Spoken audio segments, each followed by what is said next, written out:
안녕하세요. 오늘은 이런 기도입니다. 오늘 간증다락방이 들려드릴 이야기는 이 땅의 모든 어머니들이 내 이야기 같다며 눈물 지으실지도 모를 그런 사연입니다.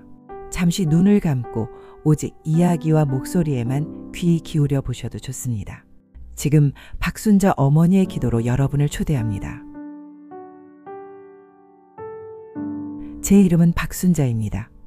사람들은 저를 남대문 시장의 칼국수 할매로 불렀죠. 제 하루는 언제나 새벽 4시에 시작되었습니다. 아직 도시의 모든 것이 푸른 어둠에 잠겨 있을 때 저는 낡은 리어카를 끌고 시장으로 향했습니다. 잠결에 뒤척이는 상인들의 기침 소리, 멀리서 덜컹거리며 지나가는 첫차 소리, 그리고 차가운 밀가루 반죽에 제 거친 손의 온기가 더해질 때 느껴지는 미세한 반동. 그 모든 것이 40년 동안 제 삶을 깨우던 소리였습니다. 좌판에 자리를 잡고 앉아 가장 먼저 하는 일은 커다란 양은 솥에 멸치와 팥뿌리를 넣고 육수를 올리는 것이었습니다. 뜨거운 김이 솥뚜껑을 밀어내며 피어오르기 시작하면 그제야 저는 잠시 숨을 돌리며 옆 좌판의 김씨 할머니와 인사를 나눴습니다. 어이, 박 사장! 오늘 야채값은 또 올랐네. 이거 남는 게 있나 몰라. 그러게 말이야. 그래도 우리 같은 사람들은 하루 벌어 하루 먹고 사는 거 손가락 빻을 수는 없으니 해야지. 김씨 할매는 허리는 좀 괜찮아? 아이고, 말도 마.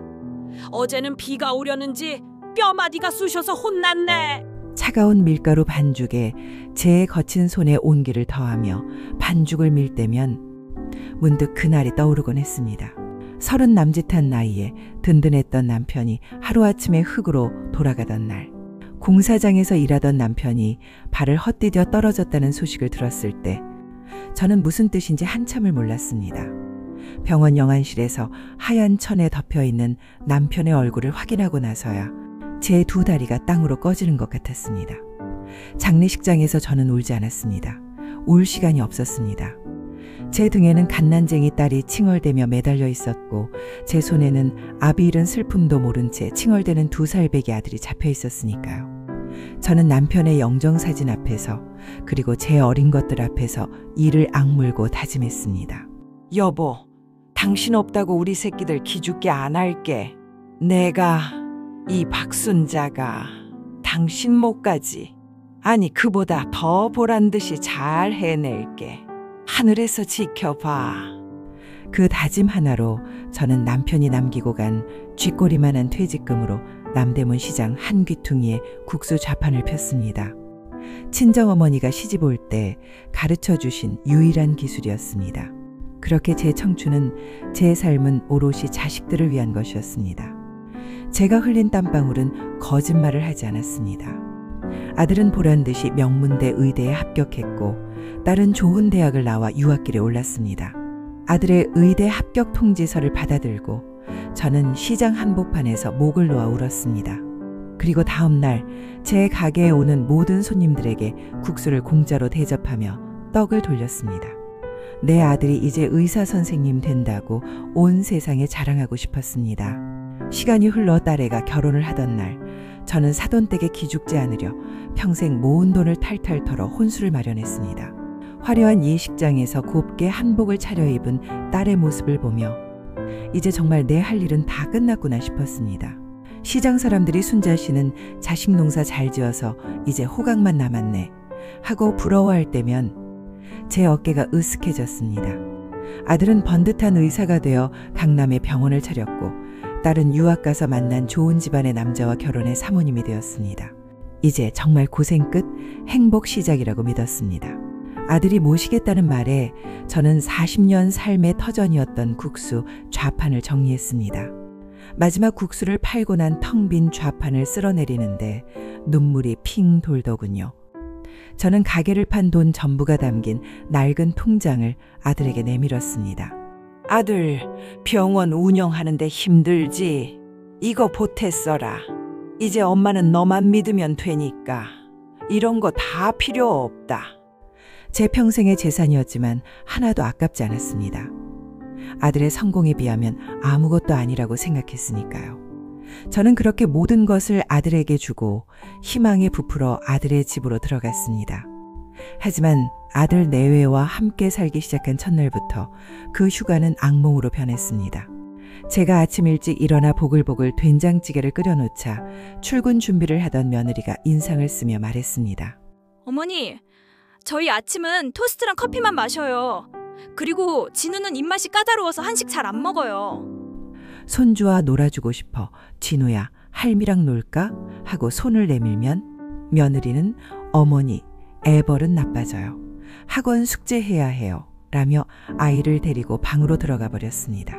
제가 거실에 나와 있으면 아들 내외는 제 앞에서도 영어나 알아들을 수 없는 말로 자기들끼리 대화했습니다.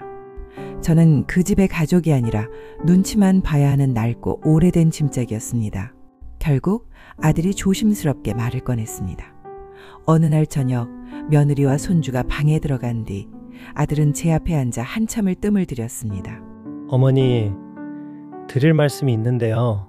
뭔데 그러냐? 어여 말해봐라. 그게 어머니도 저희랑 사는 거 좀 불편하시고 저희도 병원 일 때문에 바빠서 어머니 잘 챙겨드리지도 못하고 죄송스럽잖아요. 그래서 말인데 요즘 시설 좋은 요양원이 많다더라고요. 거기가 친구분들도 많고 전문적으로 돌봐주는 분들도 계시니 더 편하실 수 있어요. 요양원. 그 세 글자가 제 가슴에 비수처럼 박혔습니다. 내 평생을 바친 대가가 결국 요양원인가. 저는 더 이상 아무 말도 할 수 없었습니다. 목구멍에 뜨거운 것이 걸려 말이 나오지 않았습니다. 다음 날 저는 말없이 짐을 쌌습니다. 결국 저는 제 몸 하나만 챙겨 그 집을 나왔습니다. 아들에게 이미 제 모든 것을 내어주었기에 제 손에 남은 것은 아무것도 없었습니다. 예전에 살던 동네에 보증금도 월세도 싼 낡은 연립주택 지하의 작은 방으로 혼자 돌아왔습니다. 자식들 목소리 한 번 듣는 게 하늘의 별 따기보다 어려웠습니다. 전화를 걸면 아들은 수술 중이라 비서가 받았고 딸은 손님 접대가 있다며 몇 초 만에 전화를 끊었습니다. 명절이면 두둑한 용돈 봉투가 택배로 배달되었습니다. 하지만 제가 원한 것은 돈이 아니었습니다. 따뜻한 목소리, 다정한 눈빛, 함께하는 저녁 한 끼였습니다. 그들에게 저는 더 이상 자랑스러운 어머니가 아니라 귀찮고 가난한 과거일 뿐이었습니다.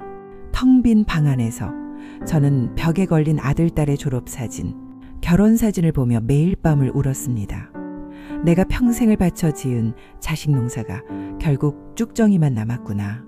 내 인생은 대체 무엇이었을까? 깊은 허무함과 배신감에 저는 모든 것을 놓아버리고 싶었습니다. 그러던 어느 날 쌀이 떨어진 줄도 모르고 며칠을 굶다가 무작정 집 밖으로 나섰습니다. 죽기 전에 따뜻한 밥 한 끼라도 먹고 싶다는 생각이었는지도 모릅니다. 동네를 헤매다 보니 한 허름한 교회 건물 앞에 어르신 무료 점심 식사라는 글씨가 보였습니다. 저는 평생 교회 문턱 한번 밟아본 적 없는 사람이었습니다. 기도하는 사람들은 다 나약한 사람들이라고 속으로 비웃었죠. 하지만 그날은 염치도 자존심도 없었습니다. 저는 홀린 듯 그 안으로 들어갔습니다. 교회 식당 안은 밥 냄새와 사람들의 웅성이는 소리로 가득했습니다. 저처럼 희끗한 머리를 한 노인들이 모여 앉아 두런두런 이야기를 나누며 식사를 하고 있었습니다. 저는 구석에 자리를 잡고 고개를 푹 숙였습니다. 내가 어쩌다 이런 곳에서 밥을 얻어먹는 신세가 됐나. 자괴감에 밥이 넘어가지 않았습니다. 그런데 이상하게 따뜻한 국 한 그릇에 눈물이 핑 돌았습니다. 그렇게 밥을 억지로 밀어넣고 도망치듯 나오려는데 한 권사님이 제 손을 붙잡았습니다. 어르신, 처음 뵙는 얼굴이네요. 식사는 입에 맞으세요? 저는 퉁명스럽게 대답했습니다. 네. 그분은 제 행색을 위아래로 훑어보지 않으셨습니다. 대신 제 무릎을 보며 말했습니다. 오래 서서 일하셨나 봐요. 무릎이 영 안 좋아 보이시네. 저도 예전에 식당 일하다가 무릎이 다 망가졌잖아요. 그 마음 알지? 이리 와서 잠깐 앉았다 가세요. 내가 따뜻한 커피 한 잔 타드릴게. 제 자식들도 물어봐 주지 않던 제 아픈 무릎을 생전 처음 보는 사람이 걱정해 주었습니다. 그 따뜻한 말 한마디에 40년간 굳어있던 제 마음이 조금씩 녹아내리는 것 같았습니다. 그 권사님은 제게 어르신 성경 공부에 한번 와보라고 권했습니다. 저는 손사래를 쳤습니다. 아이고, 저는 교회 같은 데 안 다녀요. 배운 것도 없고 그런데 나갈 사람 아닙니다. 권사님은 억지로 권하지 않으셨습니다. 그럼요. 그래도 언제든 사람 생각나고 따뜻한 차 한 잔 생각나면 오세요. 여기는 항상 열려 있으니까. 집으로 돌아온 뒤 며칠 동안 권사님의 따뜻한 말과 교회의 모습이 머릿속을 떠나지 않았습니다. 가볼까? 아니야, 가봤자 내 처지만 더 비참해지지. 사이비는 아닐까? 그래도 그 국밥은 참 따뜻했는데. 혼자 있는 방의 침묵이 너무나 고통스러웠던 어느 날 오후, 저는 결국 제 발로 다시 그 교회를 찾아갔습니다. 작고 낡은 방에 저 같은 할머니 대여섯 분이 모여 앉아 있었습니다. 그날따라 인자한 인상의 젊은 목사님이 오셔서 성경에 나오는 한 여인의 이야기를 들려주셨습니다.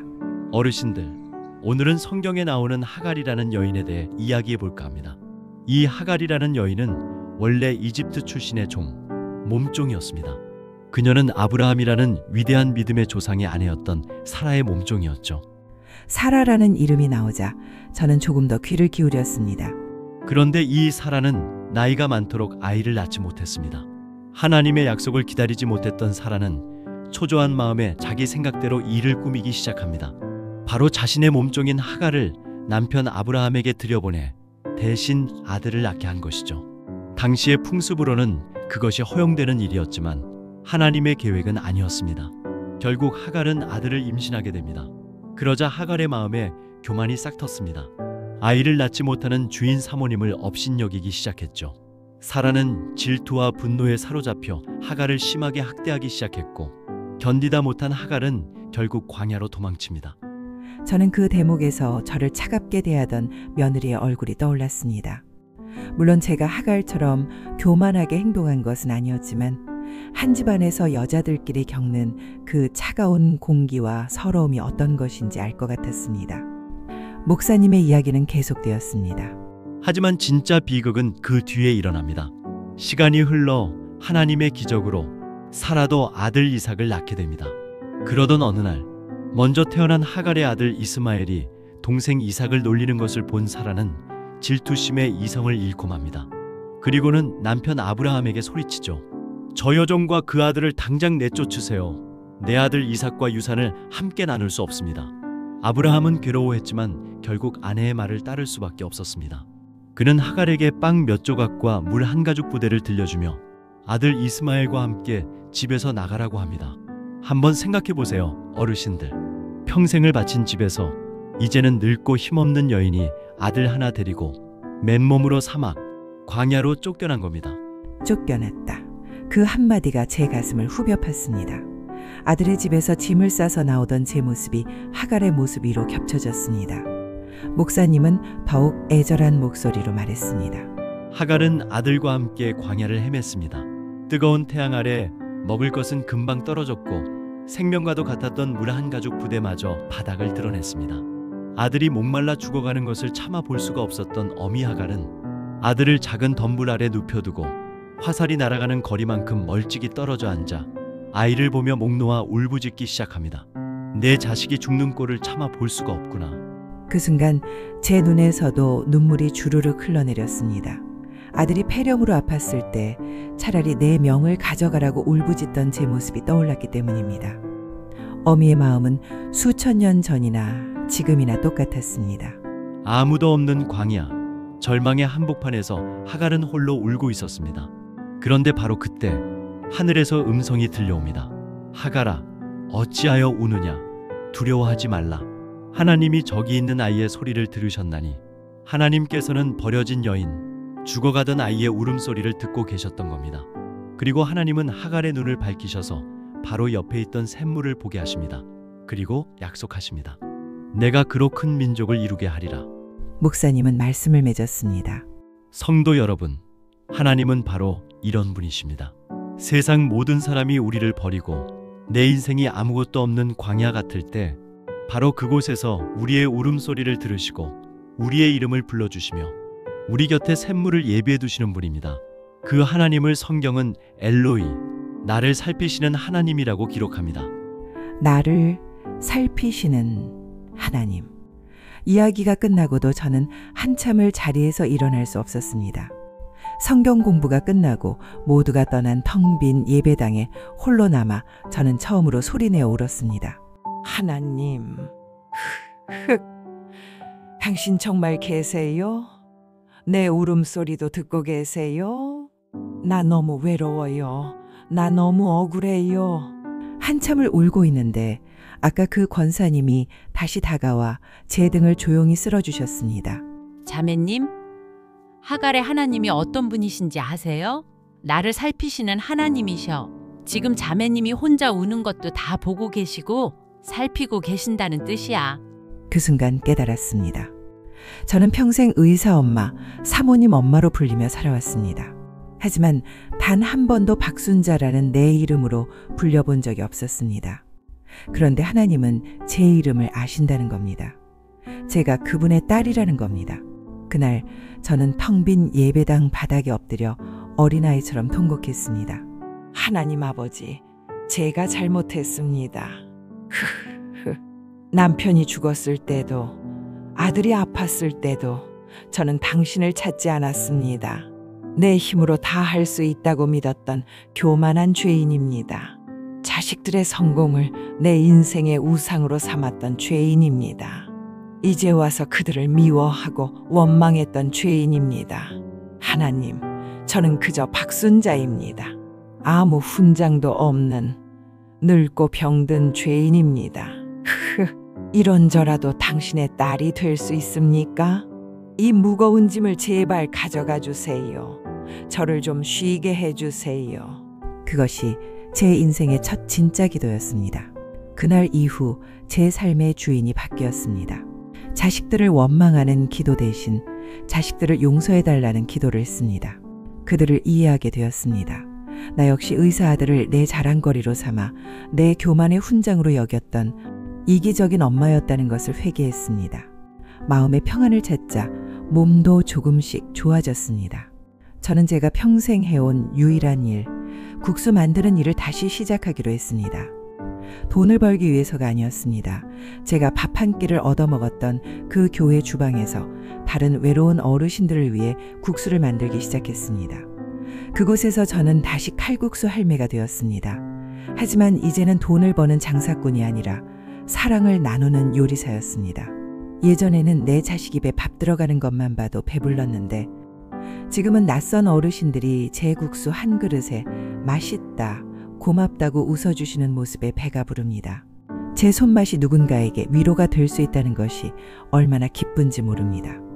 얼마 전에는 아들에게서 전화가 왔습니다. 어머니, 죄송해요. 저희가 너무 무심했어요. 이번 주말에 진우 데리고 한번 찾아뵐게요. 문을 열었을 때 아들은 어색한 표정으로 반찬거리가 든 봉투를 내밀었습니다. 우리는 한참을 말없이 앉아 있었습니다. 어색한 침묵이 흘렀지만 예전처럼 불편하지는 않았습니다. 아들이 어렵게 입을 열었습니다. 엄마, 국수 맛있네. 교회에서 제 소식을 들었던 모양입니다. 그 서툰 한마디에 저는 모든 것을 용서받은 기분이었습니다. 저는 이제 외롭지 않습니다.